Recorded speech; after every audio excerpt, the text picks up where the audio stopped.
Hello, Bacho. Let's read the given question. The question says energy in a current carrying coil is stored in the form of option A electric field, option B magnetic field, option C dielectric strength, option D heat.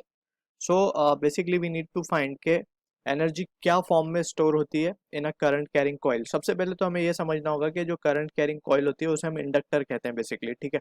So this inductor basically एक current carrying coil है. ठीक. अगर हम इसे situation को analyse करने की कोशिश करें, so this are the coils we have drawn.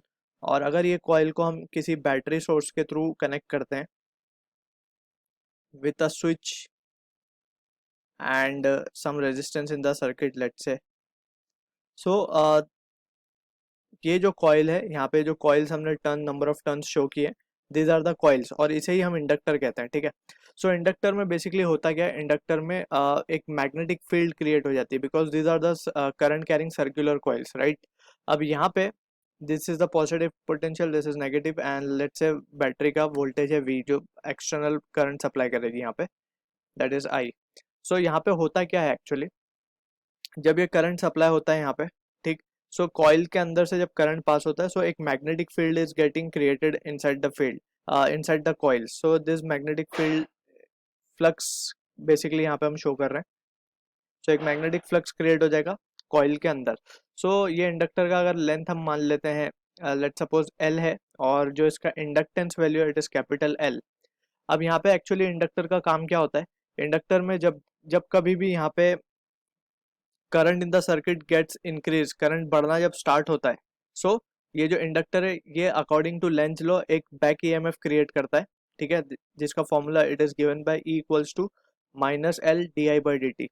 अब यहाँ पे हम देख सकते हैं नेगेटिव साइन इज शोइंग के जो ईएमएफ ये इंड्यूस कर रहा है that is back EMF, it is of the opposite nature in the di/dt, यानी rate of change of current का जो रेट है उसके अपोजिटली ईएमएफ इंड्यूस हो रहा है ये.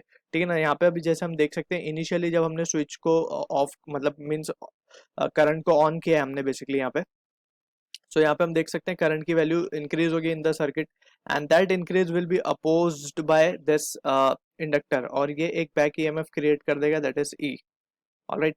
अब यहीं से वी कैन से, अगर इस बैटरी को अगर पोटेंशियल मेंटेन करना है या ये करंट को मेंटेन करना है in the circuit, so it has to overcome this value. ठीक है ना. सो बैटरी का पोटेंशियल कम से कम इस बैक ईएमएफ के बराबर होना चाहिए and it should be in the opposite direction. So जब भी जाके हम कह सकते हैं कि it will it can oppose the back EMF, right, और current in the circuit will be maintained. So इसके लिए उसे external कुछ काम करना पड़ेगा बैटरी को, and that work is stored in the form of magnetostatic potential energy in the inductor. ठीक है. So work done by battery will be stored in form of magnetostatic potential energy. So work done will be stored in form of magnetostatic potential energy in inductor. ठीक है. यानी कि हम देख सकते हैं कि जो एनर्जी स्टोर हो रही है इंडक्टर के, it is in the form of magnetic field. Alright.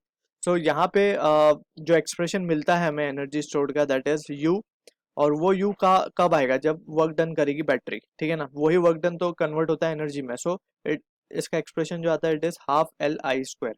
ठीक है. So this expression we need to remember.